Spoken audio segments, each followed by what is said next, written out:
E outra ali, mas não sou poeta. Eu também não, eu também não. Não, mas Eu um. andei vendo as coisas que você fez aí. Uma É? poesia que se movimenta, uma poesia que se modifica. Eu vi mudando a letra de lugar, cria outro significado ou complementa o significado primeiro. Sim, sim, sim, sim, sim. Pois, isso mas é engraçado, porque aquilo que tu também fazes também acaba por ser poesia visual, não é? Não achas? Velho, eu faço arte. Eu não sei definir muito bem, não. Faço desenhos e coloco mensagens que são coisas que eu preciso colocar. É o que eu estou vendo no mundo. Eu não sei como é Uhum. que eu classifico aquilo. Pensamentos, talvez. Talvez visão de mundo. É uma forma de desabafar, irmão, do que eu estava vendo, que eu comecei a fazer com 21 anos de idade. Aham, aham, aham. O que motivou foi a necessidade de falar. Eu estava vendo o mundo de um jeito diferente. Eu falava, eu Achas que, preciso dizer, preciso Eduardo, dizer. achas que de lá para cá a arte ainda tem a capacidade de falar com a alma humana? A arte é uma ferramenta, velho, de comunicação. A arte fala com a alma. Agora, o uso que se faz dela pode ser qualquer um. A Uhum, publicidade usa a arte para criar necessidades artificiais, valores falsos. É feito com arte. Fala com o sentimento das pessoas. Vai no uhum, emocional, uhum. no afetivo. A arte é isso, é falar com a alma. Falar com a Yeah. parte abstrata do ser. Eu falo com a parte abstrata do ser, dizendo da minha inconformação com o mundo que eu vivo. Uhum, uhum. Pelo menos com esse estado que ele está agora, enquanto eu vivo, né? A gente pega a história e percebe que o mundo vem num caminho de muitos milênios, em mutação permanente. Uhum. A gente E- está eu- partindo eu- de um quadro. Vamos dizer assim, uma vida é um quadro. Eu pintei muitos quadros a óleo, sim, né? sim, sim, sim, sim. Durante uns anos da minha vida. E eu fiz a comparação da vida com um quadro. Cada dia você dá uma pincelada. Você está fazendo o seu quadro. Você Uhum, só termina o seu quadro, você dá a última pincelada, você assina o quadro quando você morre. uhum, uhum. Você morre, você não pode mais fazer nada, o quadro está pronto. O silêncio total. Pá, eu acho que atualmente na sua sociedade dá mais importância eh, ao lado material, não esse aspecto abstrato e imaterial, não é? Mas acho que valoriza muito mais o aspecto material. Concordas com essa ideia ou não? A forma, claro, claro. Existe todo um aparato midiático, tecnológico para trazer as mentalidades para a superfície. O pensamento é programado para não se aprofundar. Uhum, Você não pode procurar as causas. Você vê até que mudaram o significado da palavra radical. Né? Radical significa ir à raiz, ir à raiz. buscar as causas. Mas quando você escuta em qualquer ambiente, pelo menos aqui no Brasil, essa pessoa é muito radical. O entendimento é que essa pessoa é intolerante, é Uhum. agressiva, Aqui também, aqui também. raivosa, briguenta. Né? Ou seja, desqualificaram o significado da palavra radical. Extremista. Não interessa a esse sistema social que as pessoas se aprofundem o seu pensamento, busquem as causas, né, da miséria, da desigualdade, né, dos problemas do mundo. É preciso não buscar as causas. Então a gente é ocupado com futilidades. Ok, com entretenimento, com analfabetismo, ou seja, achas que a Gente, ignorância é algo que é induzido, é algo que é construído exatamente para não buscarmos essas causas profundas e radicais? é cuidadosamente construído, mano. É uma sabotagem à educação. A educação prepara para o mercado, não prepara o ser humano para se integrar em harmonia numa coletividade que busca, em última análise, harmonia social, harmonia Uhum, uhum. coletiva, uma sociedade sem abandonados. Eu acho que é óbvio esse objetivo da humanidade, só que ele permanece inconsciente. O trabalho desse exército de publicitários e marqueteiros é manter o povo distraído, aproveitar a instrução precária que recebe, aproveitar a desinformação produzida pelas redes de comunicação empresariais para induzir mentalidades, para criar objetivos de vida, valores, formas de relacionamento, hierarquias, né? Valores muitas vezes falsos, não? Falsos, Ou sim, artificiais, pelo menos. valores externos. O que nós temos de mais importante, mano, é abstrato. Se você não tem Espiritual. afeto, se você não tem amor, se você não tem confiança, se você não se relaciona bem, você não tem paz, mano. Você pode estar no patamar de matéria que você tiver. Se você não tem amor, se você não tem afeto, você é um angustiado. Você é um sofredor. O objetivo principal, o que nós temos de mais importante, é a harmonia uns com os outros. Mas o trabalho da sociedade, o trabalho dessa estrutura social é impedir esse entendimento.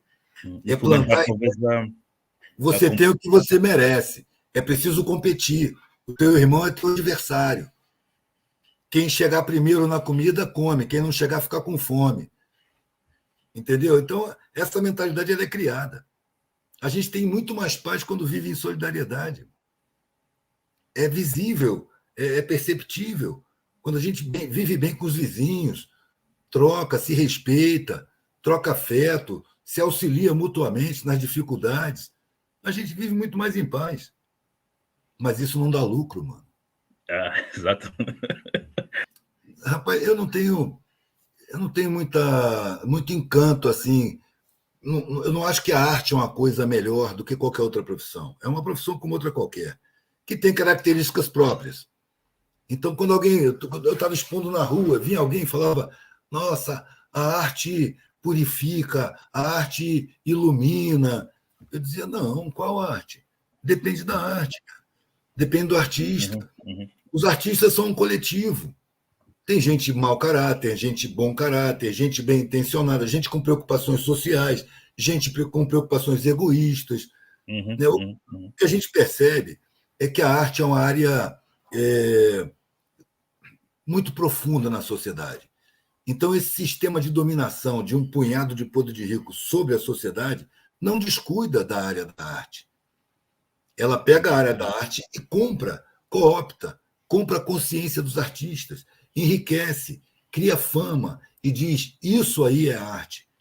A arte está na rua, a arte está em qualquer lugar, em qualquer canto tem artista. Essa casta de artistas midiáticos, famosos, riquíssimos, ela é criada exatamente para aprisionar a arte na superfície. É a arte da futilidade, é a arte da superficialidade. Esses artistas que são incensados pela mídia não questionam a honestidade da mídia, não questionam a injustiça da sociedade. É arte também. Não estou dizendo que não é arte, mas é arte usada com intenções de dominação. Okay. Enquanto a arte, essencialmente, ela é subversiva, ela é questionadora, por sua própria natureza. E por isso mesmo há uma preocupação especial com a arte e com a cultura. Porque são essencialmente libertárias. Velho. Não estou preocupado com o mercado de arte. Eu não estou preocupado em enquadrar a minha arte. Eu não estou preocupado com receber valor social para a minha arte. Eu quero fazer minha arte, vender. Ela vai para as paredes de gente simples. Eu vendo desde para o gari até para o médico, para a pessoa que está passando ali, que está tomando cerveja nos bares. Para qualquer um, vendo arte para qualquer um. Durante 4 anos eu frequentei galeria, pintei quadros a óleo. E eu parei de frequentar a galeria, porque é desagradável. Eu não gostava de tratar com aquele público. Eu ganhava mais dinheiro, mas a minha vida era mais pobre em relações. Eu, na rua, eu ganho menos dinheiro, mas a minha vida fica mais rica, porque a variação de pessoas é muito maior. A pessoa que para na rua para ver arte, ela não tem preconceito contra a arte fora da galeria. As pessoas que veem a arte só reconhecem a arte quando a arte é reconhecida pela sociedade. Essas pessoas não me interessam. Elas são muito poucas também. Elas não precisam considerar minha arte. Eu não exijo consideração para minha arte. Quem tem que considerar minha arte sou eu. E as pessoas que levam minha arte. Né? Porque se eu tenho orgulho de mostrar, alguém há de gostar. Sacou? E se alguém vai pagar minhas contas. Saquei. Eu fico sempre com a ideia de que a arte que é apresentada nas galerias, nelas a moldura vale muito mais do que o conteúdo. Não sei se concordas com essa ideia. Depende do autor, mano. Se o cara tem um nome curioso no mercado, aí a assinatura dele vale muito mais. Agora eu vejo muitos quadros que a moldura é uma coisa impressionante. Aí eu vejo a cênica, isso está refletido na própria sociedade, em todas as áreas. Onde a roupa vale mais do que a pessoa. A apresentação é a primeira coisa que se considera na sociedade. A forma, como você falou logo no começo, a forma é mais importante do que o conteúdo. Né? E o conteúdo ele tem que ser controlado para não se tornar perigoso. Uhum, uhum. E como é que há alguma alternativa para para a mudança, por exemplo? Há um termo que tu usas que eu acho que é bastante interessante, que é a bancocracia, ou seja, o poder dos bancos, não é, em dominar a sociedade. É, Achas que podíamos ter uma sociedade em que podíamos falar em poetocracia?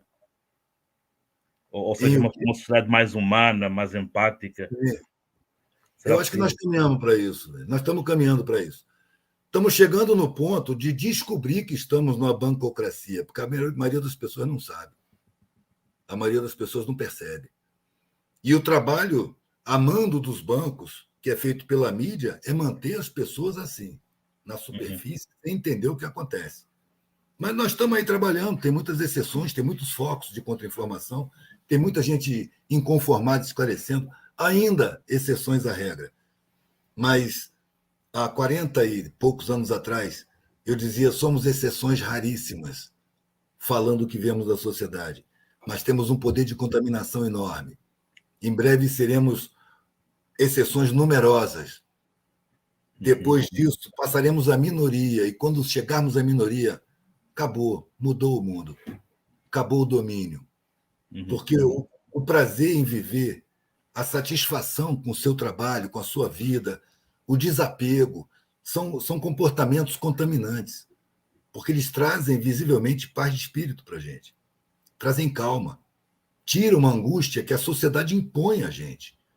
A preocupação com o que vai te acontecer, com doença, tem que ter plano de saúde, que um ladrão vai te roubar, você tem que superar o seu colega de trabalho para ganhar mais do que ele. Essa angústia adoece a vida, adoece as pessoas e estraga a nossa qualidade de vida. uhum, Então, uhum. quando você se comporta de uma maneira.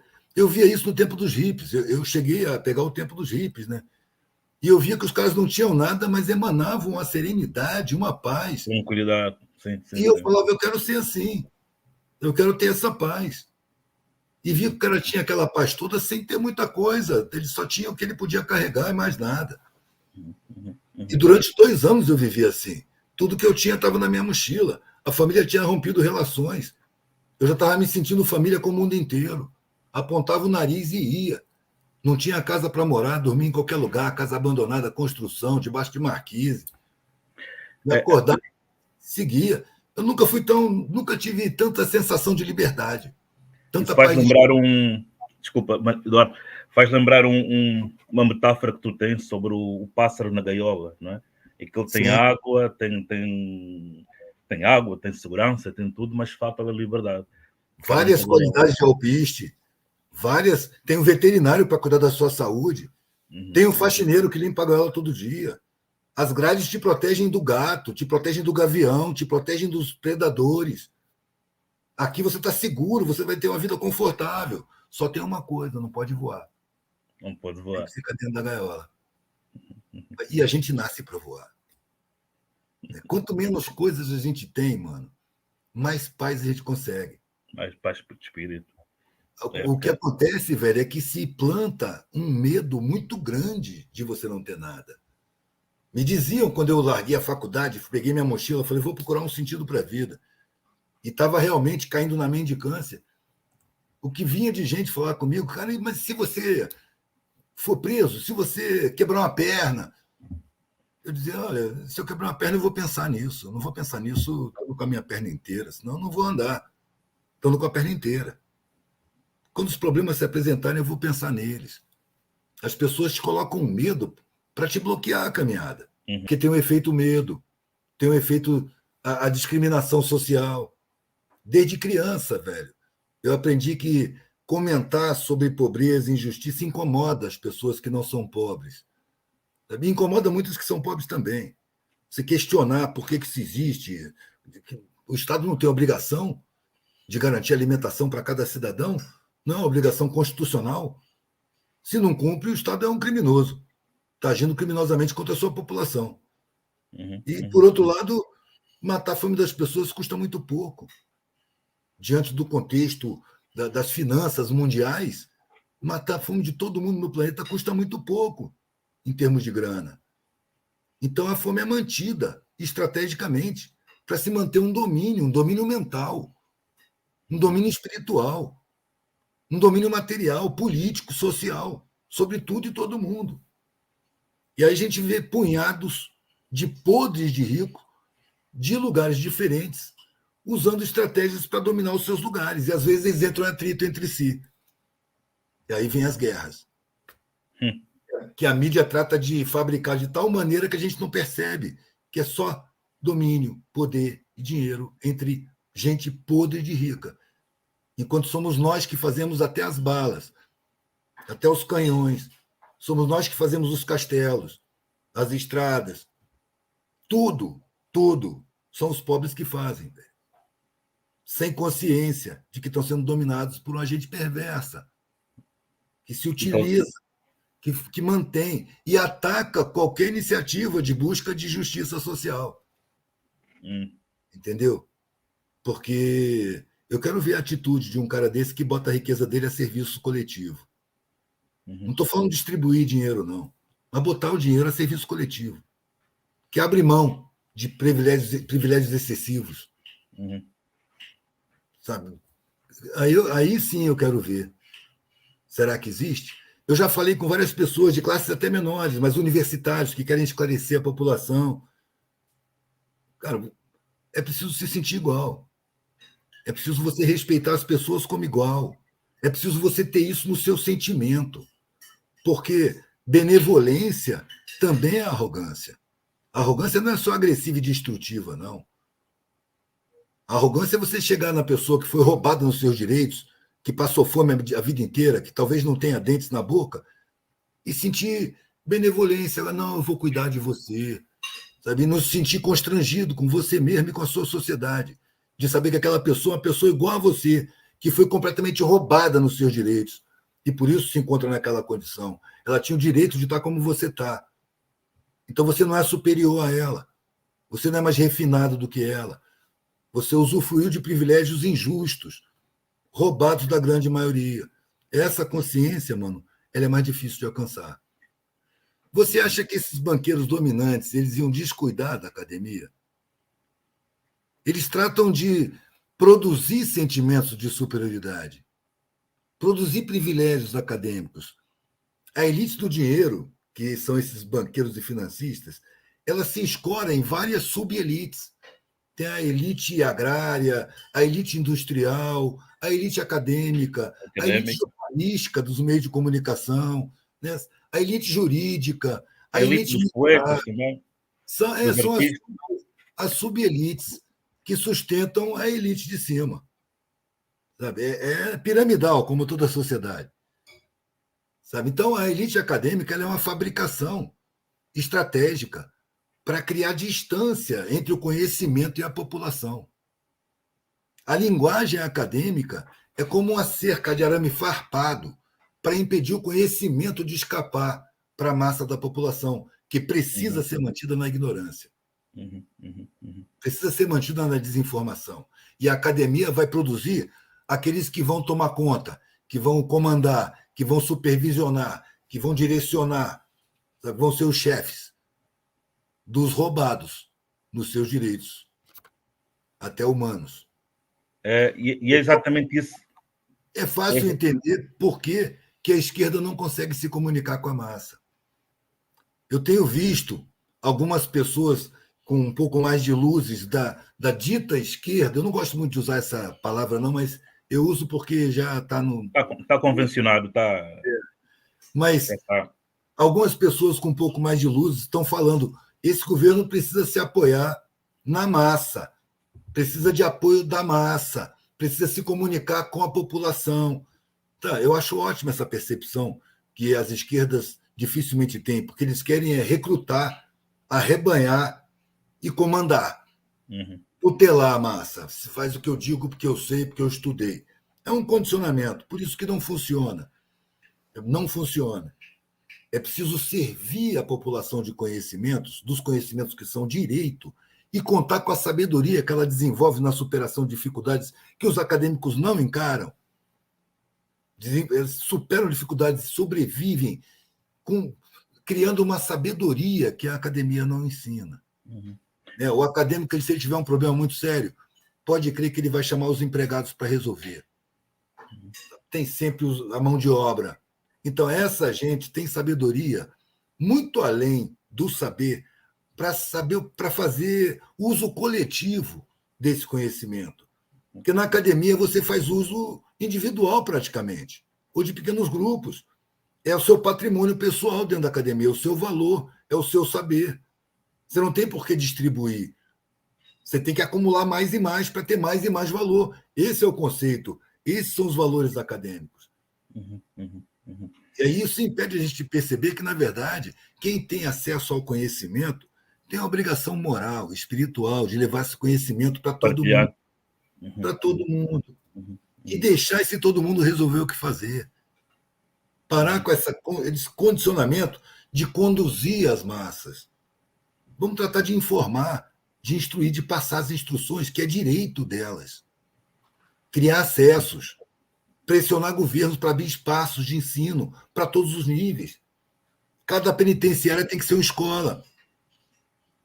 Em todos os lugares tem que haver didática, nos hospitais públicos, nos centros culturais. Nem se fala nas escolas. As escolas é o princípio de tudo. Mas numa democracia, ela só pode ser feita com um povo bem instruído, bem alimentado, consciente de si, com autoestima, com senso crítico, bem informado, em condição de decidir o seu destino. E a sociedade tem uma estrutura meticulosamente formada para impedir que exista um povo assim em território nacional. Então, isso não é democracia, é uma farsa. O que manda é o dinheiro, o que manda é o poder econômico. E o resto é teatro de marionetes. O parlamento é um teatro de marionetes. Isso eu cheguei à conclusão em 89 e parei de votar. Falei, não vejo o direito do Estado me obrigar a participar de uma farsa. Isso é uma farsa. E de lá para cá eu vi muita coisa acontecendo, muita coisa vindo à tona. O povo hoje talvez esteja um passo além do que estava naquela época em termos de instrução e informação, mas ainda longe de estar em condições de constituir uma verdadeira democracia. Eu tendo a acreditar que a democracia só pode ser direta. E por consenso, não por maioria. Tem que priorizar o consenso. Não pode ter minorias insatisfeitas, entendeu? Porque experiência própria aqui no Brasil e na observação de vários países do mundo, aonde tem minorias insatisfeitas, existem agentes estrangeiros se infiltrando e favorecendo brigas e guerras e guerrilhas e sabotagens, armamentos, conflitos, para desestabilizar um país, de olho sempre nas riquezas naturais desse país. Muitas vezes você não tem opção, velho. O sistema vem e te submete. Muitas vezes eu fui atacado pelo Estado, me levaram todo o meu material de trabalho, várias vezes. Não muitas, porque eu fiquei esperto, né? Eu tinha que sobreviver, tinha que sustentar minha família, eu não podia estar perdendo minhas coisas com frequência. Até porque era tudo feito à mão. Não era mercadoria que eu fosse buscar em algum lugar. Eu tinha que fazer tudo, né, na mão. Então, eu via no Estado um inimigo. Eu sobrevivia apesar do Estado e sabendo que eu era malquisto pelo Estado. As forças de segurança não me respeitavam. E para tomar minhas coisas não custava nada, eu tinha que estar ligado. Então, muitas vezes eu fui submetido pelo Estado. Mas assim, a mão armada, direta, nas minhas coisas. Eu não fui submetido mentalmente. Eu não fui submetido nos meus valores. Eu não fui submetido nos meus objetivos de vida, que a sociedade quis me impor. Quer ficar mais rico, quer ter mais dinheiro, quer ter mais patrimônio. E não me parece fazer sentido, mano, porque a vida acaba. E patrimônio a gente não leva para lugar nenhum. Sabe? É simples assim. Não faz sentido dar vida pelo patrimônio. Viver um inferno pelo patrimônio. Enganar, mentir, sujar a alma para poder ter patrimônio. É o que eu dizia para meu pai. Patrimônio, riqueza, conforto, estabilidade, consideração social é muito pouco para querer da vida. É preciso ter satisfação interna. É preciso estar de bem com a própria consciência. É preciso ter aprovação da própria consciência. É preciso exercer sua vocação. É preciso viver a vida fazendo o que você mais gosta como seu trabalho. Coisas que a sociedade não diz para mim, pelo contrário, me chamava de louco. Não é à toa que uma das primeiras frases que eu comecei a produzir nos meus trabalhos foi uma frase de um italiano chamado Carlo Dose. Eu sei qual é a frase. Os Loucos, loucos, loucos os abrem loucos caminhos que mais tarde são percorridos pelos pelos sábios. sábios. Essa, Eu essa é muito boa, muito boa. colocaria aspas nesses sábios. Muito boa. E esses sábios aí são os sábios reconhecidos pela sociedade. Loucos são os perseguidos. Né? Eu costumo dizer assim, os sábios convencionais, eles andam nas estradas asfaltadas, mas andam de cabeça erguida, enquanto que a maioria da população anda de cabeça baixa. Então ele enxerga, de vez em quando ele enxerga uma trilha. Fala, tem uma trilha aqui. Alguém abriu essa trilha. Foram os loucos. Aí o sábio vê o caminho que o louco abriu e vai lá e descobre uma cachoeira. E quando ele sai e anuncia, olha, tem uma cachoeira aqui. Oh, você é o sábio. Mas foi o louco que abriu o caminho. Eu costumo dizer que a discriminação é um elogio. Se a convencionalidade social me elogiasse, eu acho que eu ia ter que fazer um exame no meu comportamento para ver o que eu estou fazendo de errado. Uma sociedade perversa, injusta dessa, não tem condição de me aprovar, de me abraçar e me elogiar.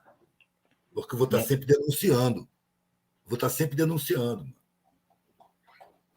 Porque não segues os padrões, não é? Não segues o padrão, não segues o rebanho, não é? Exato, exato. E, além disso, perceber a estratégia de dominação que fabrica os rebanhos, que impõe os pastores, que cria os corredores estreitos e as direções determinadas para a frustração. Invariavelmente é para a frustração. Uma das primeiras pesquisas que eu fiz, vendendo artesanato de mesa em mesa, de bar em bar, quando você sai vendendo de mesa em mesa, velho, se você estiver atento, você pode fazer muitas pesquisas. E uma das primeiras que eu fiz foi abordar as pessoas mais velhas, pessoas que certamente não comprariam meu artesanato, pessoas de mais de 80 anos. Mas eu vi uma pessoa dessa lá numa mesa de um bar. Eu ia vendendo de mesa em mesa e me encaminhando para perto dela. Quando eu chegava junto dela, eu mostrava para ela, quer dar uma olhadinha? Eu sabia que ela não ia comprar nada, mas eu precisava só de uma chave de contato. Confrontar. Uma ligação. Quando ela ficou, eu falei, não compro nada disso, não. Posso fazer uma pergunta? A vida vale a pena? O que você acha da vida? Você gosta da vida que você viveu? Fazia perguntas. E trazia a pessoa a reflexões que certamente ela já tinha feito. A velhice tem essa característica, você fica mais lento, você não pode fazer as mesmas estripulias, então você é obrigado a refletir. Entendeu? Então essas reflexões passam e elas não encontram com quem falar. Aí, de repente, encontram um maluco que elas nunca viram, que puxa por essa informação. O que você acha da vida? E aí ficava ouvindo as respostas. E concluindo, as pessoas foram enganadas. Sabe? Um empresário riquíssimo, um primeiro que falou comigo, a sensação que eu tenho é que mentiram para mim lá no começo da minha vida, e eu passei a minha vida inteira correndo atrás de mentira. Enganado. E só agora que eu sei que eu vou morrer, eu percebi que era tudo mentira. Pô, imagina o tamanho da frustração, parceiro. Nessa hora, eu estava na universidade, eu saí de junto desse cara, eu fui para a universidade e pedi desligamento. Eu falei, não vou mais. Eu não vou nem chegar na idade desse cara, eu vou morrer antes. Mas na idade dele eu não chego desse jeito aí, não. Vou botar minha vida em risco. E botei minha vida em risco, mas não achava que ia morrer antes dos 30. Passou os 30, passou os 40, passou os 50, passou os 60, estou aqui. Mas eu não abracei os valores da sociedade, eu não tive medo. Meu medo, velho, era de ter uma vida medíocre, uma vida sem significado. E Não chegar lá tem no fim da vida arrependido, achando que eu tinha que ter me arriscado. Esse foi o meu maior medo, cara. Foi maior do que a miséria. Não vou dizer que eu não tinha medo da miséria, da fome, da doença, da pancadaria da polícia, de ser morto. Eu tinha medo de tudo isso. Mas eu tinha muito mais medo de viver uma vida sem sentido. Eduardo, e com essa tua experiência, não é? Qual é, neste momento, o sentido da vida para ti? Ô, velho, eu parei de pensar no sentido da vida, né? Mas eu percebo que a gente aprende a vida inteira, querendo ou não querendo, sabendo ou não sabendo. Mesmo recusando o aprendizado, ele se impõe através das experiências, através da dor, do sofrimento. Quanto maior a sua recusa em aprender, maior vai ser a dor, porque você tem que aprender. Então, a função da vida primeira, para mim, é aprender. Só que a primeira função da vida é aprender. E a segunda, velho, é participar de forma produtiva do coletivo, entendeu? Participar do seu coletivo trazendo algum benefício para o coletivo. Harmonizar as suas relações, pelo menos com os mais próximos, porque com a sociedade institucional é impossível harmonizar. Isso é engraçado. Isso vê-se, por exemplo, em algumas comunidades africanas, esse sentido comunitário, esse sentido coletivo que as pessoas têm, não é? Saber que juntos são mais fortes do que em conflito, do que uns contra os outros. Há esse sentido de pertença muito forte em África. Sim, sim. Tem um antropólogo brasileiro chamado Darcy Ribeiro, que ele andou aí fazendo universidade na Nigéria, foi expulso do Brasil durante muito tempo. E ele falava, a civilização ocidental teria muito a aprender com os povos que ela considera primitivos. Ora bem. No caso, ele falava dos indígenas brasileiros, porque é uma sociedade que não tem abandonados. É uma sociedade que não tem penitenciárias. Ora bem. Né? É uma sociedade que não tem classes, ninguém manda em ninguém, tem harmonia. Então, os ocidentais tinham muito a aprender com os povos que eles consideram primitivos. Inferiores. O ritmo das comunicações está muito acelerado, sabe? As informações estão correndo. É claro que as elites estão poluindo todo esse ambiente informacional com mentiras para confundir, mas eu nunca vi tantos movimentos tão espalhados de tomada de consciência, embrionários ainda. Nada que vai fazer uma revolução no meu tempo de vida. Mas eu tomo como exemplo, tem uma favela no Rio de Janeiro chamada Acari, é um complexo de favelas, com a característica que não é morro, é plano, no oeste da cidade, na Baixada Fluminense.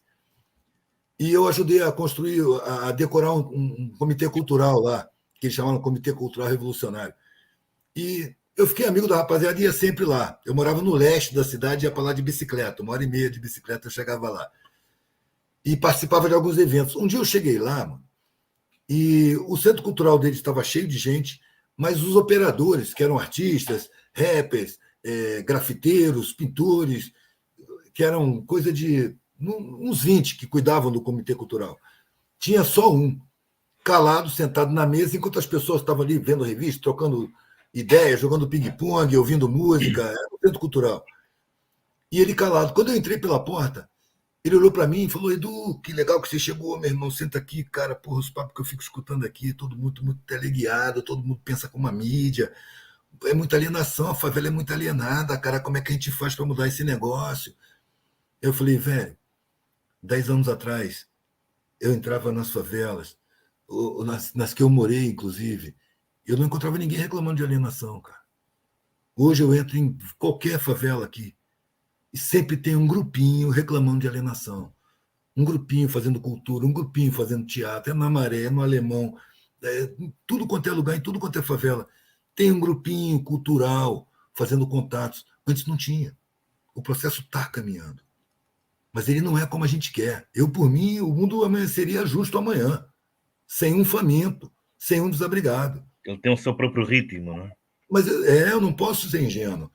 As pessoas que eu percebi lá na minha juventude, que queriam muito ferrenhamente mudar o mundo, as poucas que eu encontrei na maturidade, tinham desistido. Dizendo, isso nunca vai mudar. Como nunca vai mudar, velho? Você parte de uma intenção ingênua, que é você vai mudar o mundo. Você parte de uma intenção ingênua. E chega numa conclusão precária. Como nunca vai mudar? Está tudo mudando, até os minerais estão em mutação química aí o tempo todo. Não tem nada que não esteja mudando. Está tudo permanentemente mudando. Só que não está mudando como o seu ego exige. Entendeu? O ritmo que... Não, eu quero ver o mundo justo, senão não vale a pena. Isso é egoísmo. Isso não é revolução, isso não é solidariedade, isso não é senso coletivo. Ou muda do jeito que eu quero, ou então nunca vai mudar. Chega a ser infantil, né? Então, eu sei que minha vida é um passo numa caminhada que eu não sei onde começou e eu não sei quando ou se vai terminar. Minha vida é um passo nessa caminhada. Eu sei disso. Então, eu não crio grandes expectativas. A minha expectativa é a seguinte: eu quero que o meu passo seja dado na direção que eu escolha e não a sociedade me imponha, da maneira que eu sinta que devo fazer. De forma que, quando terminar o meu passo, eu vou sentir que eu dei um bom passo. Foi um bom passo. Eu quero comemorar minha vida quando eu morrer. Eu não quero lamentar. E esse é o sentido da vida, não é? Não deixarmos a lamentação, mas algo que dê significado não só a nós, mas também aos outros, não é? Depressão e revolta, velho, são dois sentimentos que levam você a atitudes inúteis e às vezes até destrutivas. Para nós e para os outros. Depressão e revolta. Quando você passa por um sofrimento qualquer na vida, mano, você tem uma oportunidade de aprendizado. Aí só você pode saber qual é. Entendeu? Toda vez que eu passei traição de amigo e essas coisas assim, eu parava, puxava pela memória. Em vez de eu querer vingança ou entrar em tristeza profunda, eu entrava em reflexão e puxava pela memória. Desde o momento que eu conheci o cara. O que passou na minha frente? Como é que eu podia ter percebido, cara, que esse cara era assim, que ele tinha esse caráter? E aí eu vou rememorando a minha relação com ele e vou percebendo vários pontos em que ele revelou o caráter que ele tinha para mim. E que na hora eu não estava atento. Eu não levei em conta. O cara estava me dando sinais. E eu caía na arrogância professoral de querer esclarecer. Não, você está enganado, não é assim. Ele estava me dando sinais de caráter. Estava me dizendo, não me ponha dentro da sua casa. E eu não enxerguei. Então, quando eu entrava no sofrimento e refletia, eu achava onde estava o meu erro. Porque do erro dele eu não posso cuidar, mano. O erro dele é problema dele. Ele cometeu comigo, certamente já cometeu com outros, e ainda vai cometer com outros. Mas aí o caminho é dele. Ele está plantando, ele vai colher. Não vou ser eu quem vai levar o fruto amargo dele. Eu vou aprender com ele. Ele foi meu professor. E eu vou continuar me relacionando. Daqui a um tempo eu estou inaugurando uma outra relação, porque minha vida foi sempre assim, mano. Eu conhecendo gente nova e perdendo de vista pessoas. Eu sempre fui mutante no território nacional. Não, sempre mudou tudo e todo mundo. Na próxima relação, você está me ouvindo, velho? Que aqui para mim eu travei. que também travou aqui. Mas está me ouvindo? Tá, agora sim, agora estou. Aí na próxima relação, de repente, eu me dava conta de um olhar, de uma opinião, falando, já escolado pela experiência anterior. Falando, isso é sinal, isso é sinal. Também, e aí a traição começou a ficar mais rara na minha vida. Em vez de eu parar de receber gente que eu não conheço em casa, eu escolho melhor as pessoas que eu recebo em casa. Seletivo, ler os sinais. Exato, levar sempre em conta. Aprender, mano, com sofrimento. Porque ali, na hora que eu senti que fui roubado, eu posso sair atrás do cara. Eu posso achar o cara, tomar de volta o que é meu e quebrar ele na porrada. Mas eu não vou ter aprendido. Eu vou ter satisfeito meu ego, meu orgulho. Isso é uma infantilidade, mano. Qualquer um que me prejudicou na minha vida foi um professor, antes de tudo. E o mal só chegou em mim quando eu precisava passar por ele. Porque aqueles que quiseram me prejudicar e eu não tinha que passar por aquele prejuízo, tentaram e não conseguiram. Entendeu? Então, eu acho que quando acontece o mal na sua vida, velho, é algum recado que a vida está trazendo para você. Não cabe você sair atrás do culpado. Isso aí tem até no cristianismo. Jesus, numa certa altura da Bíblia, ele fala: é fundamental que venha o sofrimento, mas ai daquele que traz o sofrimento. Né? Isso aí, vários mestres passaram esse recado. Sabe? O que você tiver que produzir, que seja bom. É melhor para você. Para os outros. Sem dúvida, Eduardo. E em relação voltando um pouco à arte, à poesia, já sei que não, disseste que não eras poeta, não é? Mas Sim. para mim acho que és um poeta, sem dúvida, és um poeta e até mais poeta que muitos poetas, não é? Porque acho que és autêntico, és genuíno naquilo que fazes, com simplicidade, com naturalidade. E se alguém quisesse comprar a tua arte, onde é que poderia encontrar? Eu tenho um blog, observar e absorver.blogspot.com. Nele tem um link. Eu acho que no celular você não vai nesse link, que é venda de ver o trampo. Aí tem um outro blog embaixo com o link, você clica e abre todos os desenhos. Observar e absorver .vendadetrabalhos.blogspot.com. É esse que está no. O observar e absorver.blogspot.com, eu escrevo nele desde 2009, se não me engano. Okay. Textos de prosa, reflexões, e artigos também de outras pessoas, documentários que eu acho interessantes. Eu botei um documentário de Thomas Sankara, você conhece, de Burkina Faso? Sim. Então, botei um documentário sobre ele lá, porque o cara é magistral. Inclusive, eu uso muito a frase dele com relação às forças de segurança. Fala, um militar sem consciência social é um criminoso em potencial. Eu acho que a gente vê isso no dia a dia. Sim, sem dúvida. Ali tem também a viagem que eu fiz no Rio Doce, quando caiu a barreira da mineradora, empesteou 850 quilômetros de rio limpo, mano. E tornou aquilo lá um rio de veneno. Um rio de veneno. Tem câncer lá hoje. Ninguém vai lá estudar. Eu passei lá 2 anos depois, a quantidade de câncer que tinha na área era impressionante. Tinha que se fazer uma pesquisa nesse sentido lá. Está no blog também. A história do Hugo Chávez também, quando ele morreu, fiz um baita artigo sobre ele, com vários documentários, com foto de escola dele, a história dele desde a infância. Essas pessoas que a mídia amaldiçoa e que existem pelo bem da humanidade e são transformados em demônios de chifre e rabo para o imaginário popular.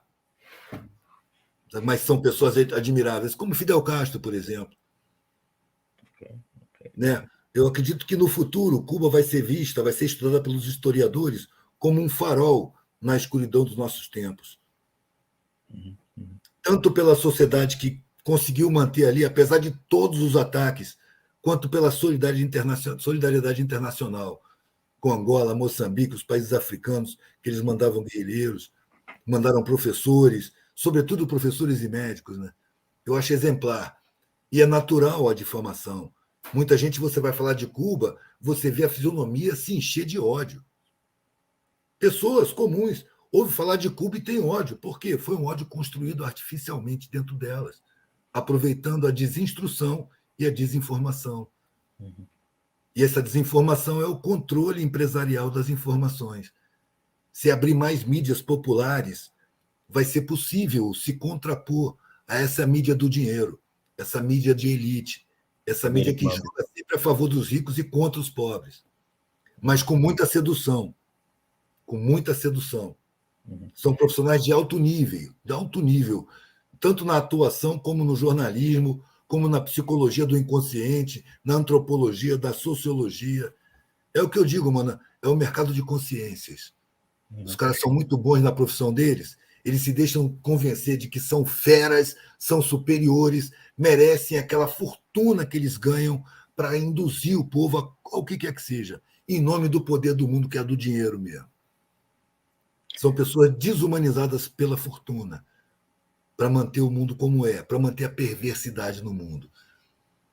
Só que agora isso está se percebendo, como nunca.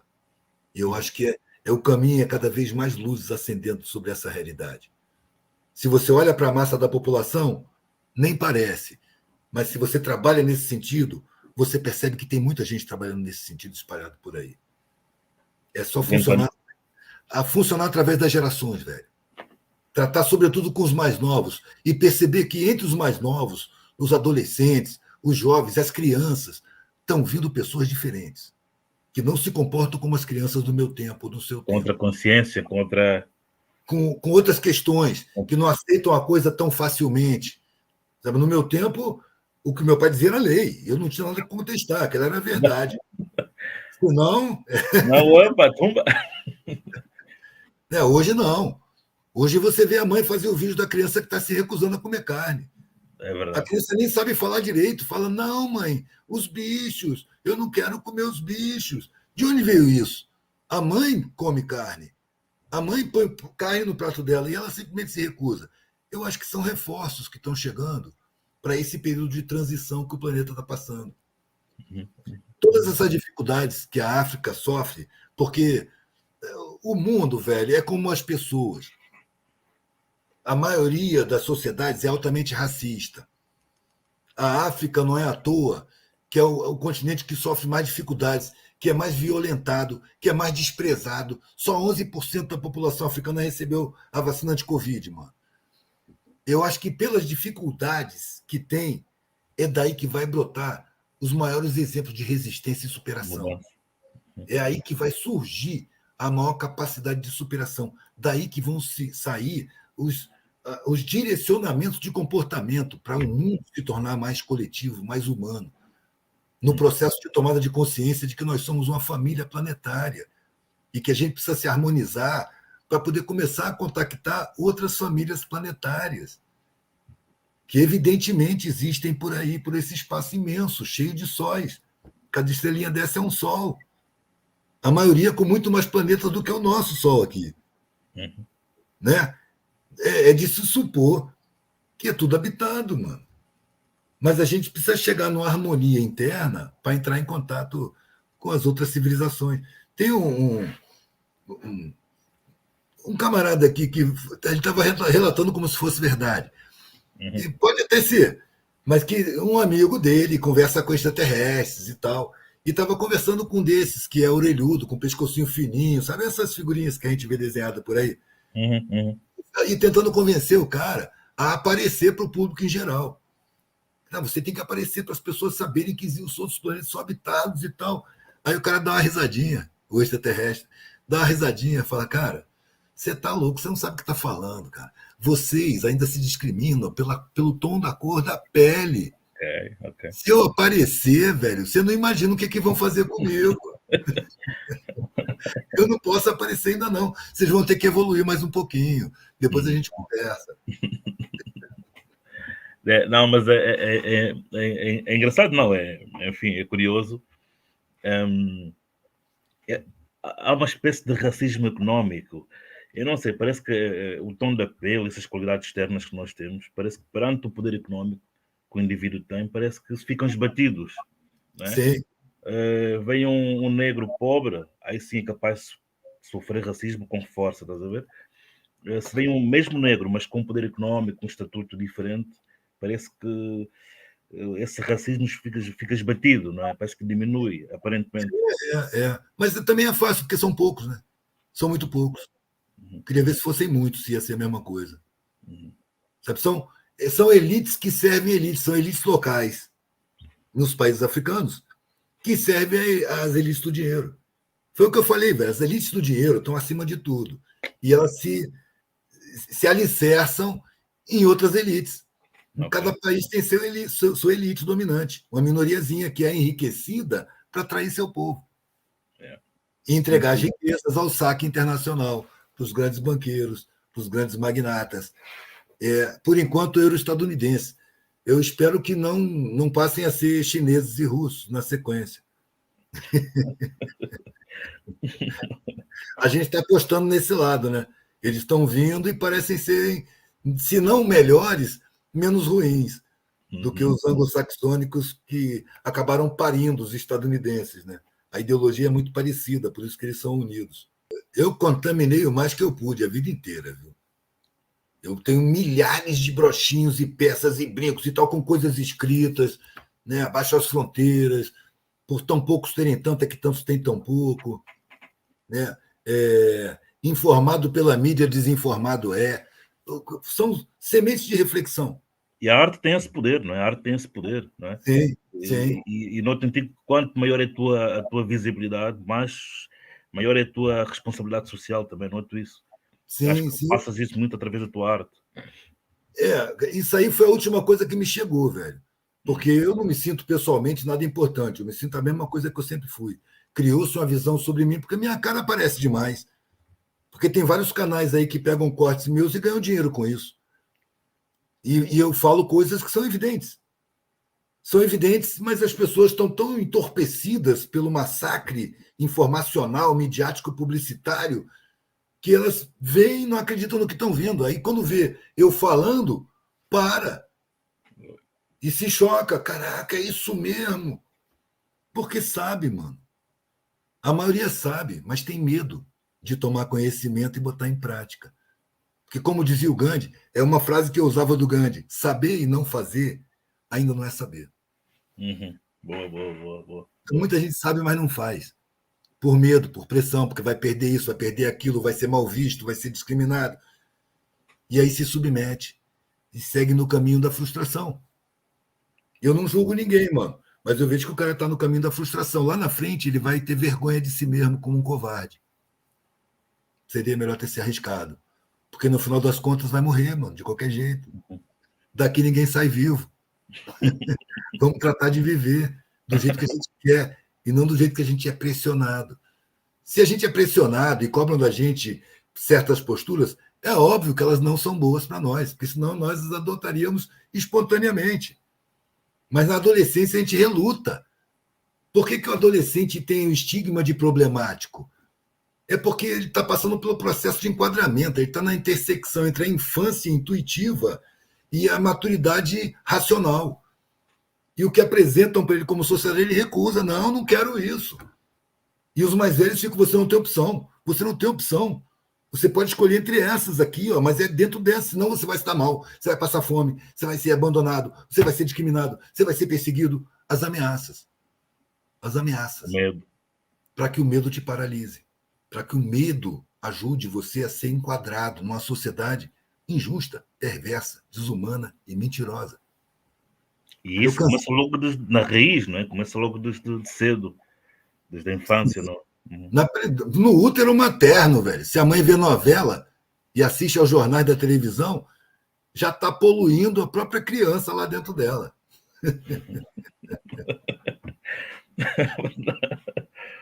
Faz sentido, faz sentido. Na mídia devia ter programas proibidos para grávidas, velho. Que é para não contagiarem. Não contagiar, não afetar o emocional, entendeu? Para a pessoa ser gestada saudavelmente, sem ânsia, sem angústia, sem medo. Para a pessoa se formar é uma sementinha, velho. Vai crescendo até virar uma pessoa e sair. E olha só o mundo que já espera a criatura. Seria preciso cuidar melhor da gravidez, mano. Isso. Bom, mas o medo também pode ser um ingrediente positivo, não é? Um ingrediente para a arte, por exemplo, para a criação, para a criatividade. Podemos usar o medo como algo que nos ajuda na inspiração. Não, o medo é muito bom, velho, quando ele te dá prudência. Quando ele te dá prudência, ele é bom. Mas ele é ruim quando ele te acovarda. Entendeu? Tudo pode ser bom ou ruim. O medo pode te chamar atenção para um perigo que você não viu antes. Sim. Aqui na área que eu moro tem cobra, tem araraca, tem aranhas enormes, entendeu? Então, eu entrar no mato, eu entro com medo, velho, porque o medo me faz ficar mais atento. Prudente, mais vivo. Mais ligado. É uma questão de sobrevivência. Então, aí o medo é bom, é positivo, é necessário, inclusive. Agora, quando você olha para a sociedade, não gosta do que está vendo, mas você caminha na direção dela para fazer o que ela diz, tudo dentro de você dizendo que aquilo está ruim, mas tudo fora de você dizendo que é ali que você tem que ir. Se você vai por medo, mano, você está programando a sua frustração. E mais tarde vai ter vergonha. Porque você vai perceber que se acovardou. Abdicou da liberdade, abdicou da... Eu imagino, cara, o velhinho na última, pensando que seria melhor ter morrido mais cedo, para não chegar frustrado nesse tempo de vida que eu tenho. Seria melhor ter morrido mais cedo. Devia ter me arriscado mais. Há uma música assim, acho que é dos... Epitáfio. Grande música, grande som. Muito, muito bonita essa música. Muito bom. Devia dar mais do que pensar, porque ela é uma reflexão exatamente para esse período. A reflexão de um cara pré-morte. Devia ter feito mais isso, devia ter amado mais. E é interessante a tua coragem, não é? De romperes com essas grilhetas, de romperes com essas algemas sociais. Eu digo que foi medo. Foi medo da frustração final. Um medo muito maior do que todos os outros medos. Eu não senti coragem em nenhum momento. Achas que foi uma escolha tua ou foi uma... Ou aconteceu? Foi acontecendo? Eu não tinha escolha. Era me atirar ou me frustrar. Eu estava vendo. Eu já estava sentindo frustração no caminho que eu estava. Se eu continuasse caminhando ali, eu ia me frustrar cada vez mais. Como você disse, eu estudei direito. Eu não estudei direito, eu frequentei uma faculdade de direito, o que é muito diferente. Uhum. O que eu menos fiz foi estudar direito. Eu fui ver um julgamento, mano, e vi que é um jogo. É um jogo de interesses. E na área jurídica, não tem busca de justiça, tem busca de interesses. Eu não quero fazer parte disso. Eu não tenho vocação para isso. Tem os que são vocacionados e que vão buscando justiça, mas eles gostam de falar aquela língua, eu não gosto. Eles gostam de ler aqueles textos, eu não gosto. Eles gostam de vestir aquelas roupas, daquela solenidade dos tribunais, eu detesto. Eu gosto de simplicidade, a coisa é do olho no olho, direto. Então, não é trabalho para mim. Assim como o militarismo não foi, eu fui militar também. Sim. Mas não nasci para isso, não tenho dom para isso. E os argumentos, quando eu dizia que não tenho dom para isso, os argumentos eram os mesmos. Aqui você tem todas as garantias, aqui tem uma procuradoria, aqui você tem moral social, você tem porte de arma, você não vai ter problema com polícia, você é uma autoridade, você tem escola particular para seus filhos, você tem um plano de saúde próprio. Para quê? Para violar minha consciência? Estou dizendo que o mercado de consciência paga bem? Só que quando eu morrer, mano, o que eu vou levar é minha consciência, não é patrimônio, não é honraria social, não é aposentadoria. Eu vou levar minha consciência, então eu quero estar bem com ela. E não tem como eu vender minha consciência. Tenho até medo. Quando eu percebi que eu não podia mudar o mundo, velho, eu falei, eu vou mudar a minha vida. Não posso mudar o mundo? Eu vou mudar a minha vida. E olha o que aconteceu. A minha vida está servindo para o coletivo. Sim. Eu não tinha essa pretensão. Eu não tinha essa intenção. Foi acontecendo, foi. Foi acontecendo. Eu queria satisfação. Eu, com 19 anos, falei, exijo ter satisfação na minha vida. Exijo, é uma exigência. Eu não tenho como não aceitar uma vida sem satisfação. Pelo menos comigo mesmo. Satisfação com a sociedade é impossível. Mas eu tenho que ter satisfação com a minha vida. E isso transformou o meu mundo. Mudou todo o mundo que eu vivia. Mudou meu ângulo de visão, mudou os meus valores, mudou minha concepção, mudou minha forma de me relacionar com as pessoas. Mudou tudo, mano. E no final das contas, é mudar o seu mundo que muda o mundo. Bom, então escrever essa. Se você quer mudar o mundo e mudar o seu mundo primeiro, você vai se iludir, não vai mudar o mundo. Isso são os revolucionários. O problema dos revolucionários de esquerda, velho, eles têm um ego muito grande, sabe? Muito grande. Então você chega para o cara para dizer que ele precisa de humildade, ele nem concebe isso, mano. Ele nem concebe isso. Ele não sabe servir, ele sabe se servir. Se servir. Ele não enxerga a realidade como ela é. Eduardo, mas isso é que às vezes me deixa confuso. É tu reparares que de um lado como do outro, tu vês comportamentos muito idênticos. Como se não houvesse alternativa. Eu vejo condicionamentos, cara. Por isso que eu falo da revolução interna. Quando eu falo para o revolucionário desse assim, cara, você não fez a revolução interna. Ele diz que isso é bobagem. E, no entanto, ele está se referindo a si e a sua forma de pensar como de esquerda. O que é a esquerda? É um parlamento francês, um país colonial dos mais cruéis. Ele não está percebendo que ele está com a mentalidade dele colonizada. Ele não está entre esquerda e direita. Ele está entre humanismo e empresarismo. É o ser humano no patamar de maior importância da sociedade ou o interesse econômico no patamar de maior importância da sociedade, que é o que é agora. E é isso que a gente quer mudar. Você fala o campo da esquerda, tem um monte de gente preconceituosa, colonizada, egocêntrica, egoísta, que está convencida pela própria sociedade de que tem uma superioridade porque fez academia. E só aceita o papel de liderança, nunca de servidor. Se você não tem humildade, você não é revolucionário. Para começo de conversa. Eu acho que a humildade é uma característica revolucionária. Ao contrário, a arrogância é altamente estimulada porque ela afasta as pessoas.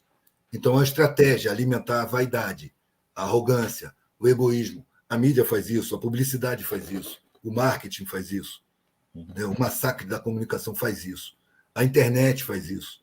Está sempre chamando para o consumo, para a comparação, para a competição. Quem tem mais é melhor. Então, as pessoas vão ainda, porque as forças que arrastam nesse caminho são muito fortes, são muito enraizadas na sociedade.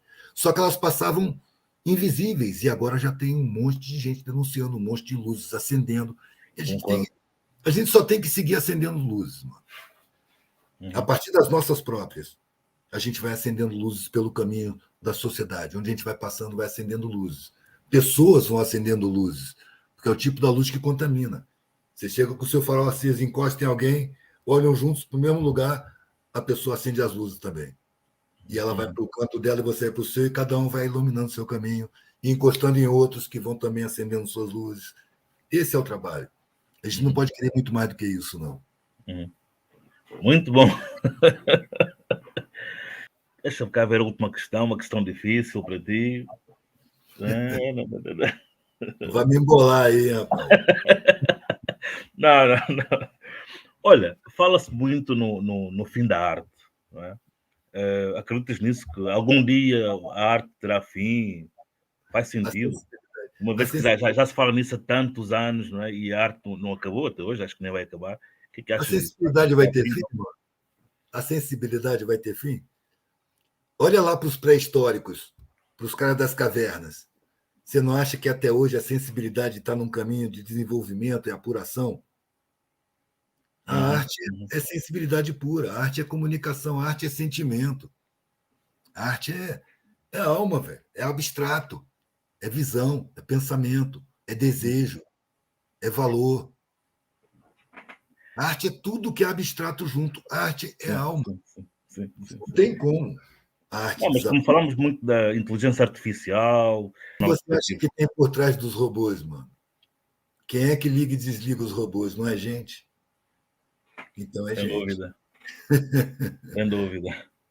Você pode criar máquinas, claro, mas máquinas enferrujam. Né? Máquinas quebram, queimam. Precisa de ter uma pessoa para consertar. Por trás. Tem que ter manutenção. Né? Tem que ter alguém pensando em como superar certos erros, que os erros são cometidos. Corrigindo. Eu acho que é uma ficção científica, né? De que o mundo vai ser dominado pelas máquinas. Eu não consigo ver máquina com desejo, porque precisa de alma para ter desejo. E para dominar, precisa desejar dominar. Qual o sentido de dominar? Né? Qual o sentido para uma máquina? Não tem, não existe. Isso é ficção, isso está fora da realidade. Agora, como o mundo é forjado de uma forma centralizadíssima no poder econômico, de um punhado, todas as tecnologias, em primeiro lugar, são utilizadas e dominadas por essas pequenas elites, para seu uso, para o seu benefício, para manter o controle sobre o mundo. Muitas teorias da conspiração foram construídas por esse punhado conspirador, que está aí de verdade nos bancos. Tem muitas teorias da conspiração para que, quando surge uma denúncia verdadeira, ela se perca no oceano de denúncias de teorias da conspiração. E já cria logo um desqualificativo para quem não quer acreditar. Isso é teoria da conspiração. É um termo já fabricado para desqualificar as denúncias verdadeiras. Desde que os bancos começaram a ser denunciados como conspiradores do mundo por um cara russo, que eu não estou lembrando o nome dele, que escreveu um livro chamado Clube de Bilderberg.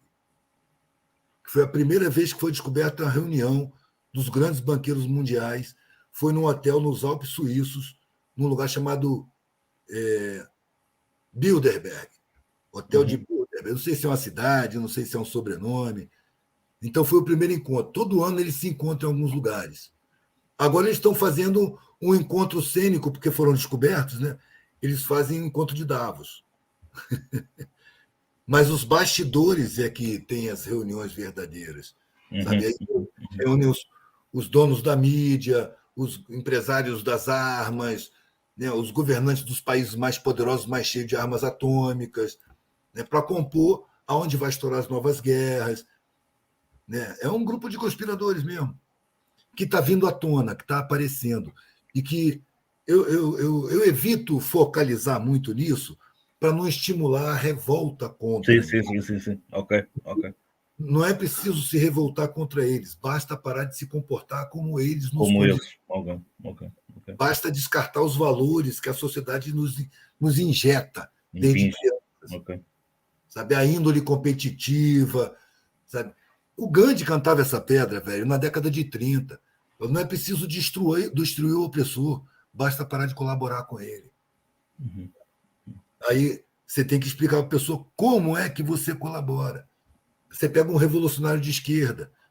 Se você conseguir fazer essa ideia entrar nele, é difícil, porque ele só aceita ideia de quem leu mais do que ele. Mas se você conseguir fazer ele entender, sabe, focalizar, a primeira coisa que você tem que fazer, meu parceiro, é a revolução dentro de você, deixar de ser colonizado, é perceber dentro de você os condicionamentos da sociedade, tirar dentro de você esse sentimento que a academia te induziu de superioridade sobre o povo. Você precisa lembrar, mano, que seu pé está calçado, com um sapato que foi pobre que costurou, a sua roupa foi costurada por pobre. Você come frequentemente, não é todas as refeições do dia. Pobre que plantou, pobre que colheu, pobre que carregou, pobre que botou na tua frente. Se não foi pobre que preparou. Então você É, precisa é, de respeito, cara. Para de sentir superioridade. Passa a sentir responsabilidade, porque você teve acesso a direitos de todos que foram negados para a maioria. Então, isso não te faz melhor do que ninguém. Isso... é isso que eu digo, é isso que eu penso, Eduardo. Esse sentimento de superioridade. Aí também eu vou apelar para as exceções, sabe? Porque tem exceções em todos os grupos, né? Sim. Então, Felizmente. eu conto sempre com as exceções, porque a regra geral é medíocre. Sim, não podemos, não dá para generalizar, sem dúvida. Claro. A regra geral mantém o mundo como é. Entendeu? São as exceções que vão modificando o mundo. São perseguidas, são malditas, são difamadas, são presas, sofrem consequências, mas acabam prevalecendo, porque contaminam, porque tem sinceridade, tem boa intenção, tem solidariedade, tem uma visão mais profunda. Entendeu? Então, eu conto sempre com as exceções. Assim como também quando você está na favela, no meio do monte de analfabeto, você encontra exceções, velho, que têm um senso crítico com relação ao mundo. Sim. Sabe? Claro. São exceções dali também. E como exceções são sempre preciosas, porque esses que leem muito e que têm uma humildade, conseguem manter, eu conheço várias exceções acadêmicas. Esses aí, eles têm uma função importantíssima no esclarecimento dos outros acadêmicos que só vão dar ouvidos a ele, e não a mim. Entendeu? Então ele é como um militar de exceção, um militar mais sensível, que preza pela justiça, que não é violento, ao contrário. Esse cara é importante lá dentro das forças militares, porque Só com ele é entusiasmo. ouvido. Lá eu não sou ouvido, mas ele é, então ele é importante. É uma exceção. Ele acaba sendo Concordo. contaminante, acaba localizando outras exceções por sintonia. Outros militares As luzes, vamos. acabam fazendo grupos, velho. Eu lembro quando eu estava na escola militar, tinha o grupo dos caras que gostavam de jogar, tinha o grupo dos caras que gostavam de beber, tinha o grupo dos caras que gostavam de mulher, de sair para mulher, tinha o grupo dos caras que gostavam de briga, saíam para brigar, tinha o grupo dos religiosos, entendeu? Então, as pessoas se sintonizam por sua frequência. Então, as exceções costumam encontrar exceções. E aí se formam pequenos grupos. E aí sim são embriões da revolução humana, desde que se harmonizem como grupos e funcionem dentro do coletivo. E isso está acontecendo em todos os lugares. Passo a passo, mas está. Passo a passo, geração a geração. Passo a Bom, passo, Eduardo, agora. passo a passo, vida a vida. Escreve essa, deixa eu escrever essa, pá. Faz aí uma arte. Sim, vou fazer, Não, cara. olha, Eduardo, olha, quero-te agradecer. Agradecer a tua disponibilidade, a tua mensagem também. Este encontro demorou, não é? Tivemos muitos planos, eu tinha também os meus compromissos, mas finalmente estamos cá, conseguimos juntar os fusos horários Brasil-Portugal. Ainda bem. Queria só agora é mesmo a última para acabar. O que é para ti a poesia? Esta é para acabar. Para mim, velho, a poesia é o uso das palavras para modificar a alma das pessoas. Você vê poesia em outras coisas que não nas palavras, mas para mim, Oh, a poesia sem dúvida. é a arte das palavras. Eu tenho a arte dos sons, eu tenho a arte visual das cores, eu tenho a arte das formas, a arte da reflexão, né? A arte das palavras. Aqui no Brasil tem uma região chamada Nordeste, que tem é a região mais sacrificada daqui, é a África brasileira. Ali você vê brotar uma poesia intensa, profunda, humana, cheia de sensibilidade, cheia de sentimento e solidariedade. Entre os mais excluídos, nas condições mais agrestes, de deserto. Você não ouviu falar de Patativa do Assaré? Não. Não. Patativa do Assaré não. foi um genial, velho. Genial. Ele dizia que a obrigação dele era fazer poesia. Que ele começou a viver de poesia, que ele ia nos lugares recitar poesia em aniversário, em casamento, em solenidade. Ele passou a ser pago, começou a fazer literatura de cordel e viveu a vida inteira fazendo poesia. Então ele falava assim: como eu vivo de poesia, eu tenho a obrigação de fazer poesia. Eu não posso me recusar a fazer uma poesia. E um dia ele saiu de casa para comprar um remédio para a mulher dele. E ele estava indo na farmácia, a mulher dele estava com dor de cabeça, alguma coisa que ele tinha que ir correndo na farmácia. Ele ia passando na praça e alguém gritou: ô Patativa, fala uma poesia aí pra gente. E aí ele começou, eu não vou saber dizer a poesia que ele disse, mas ele, na poesia, ele falou que ele sabia que tinha obrigação de fazer poesia, mas que a mulher dele estava com muita dor em casa, que ele tinha que ir na farmácia buscar um remédio, e por isso ele não ia fazer uma poesia. Ele falou isso em poesia. E fez poesia. Okay. Diz assim, repente.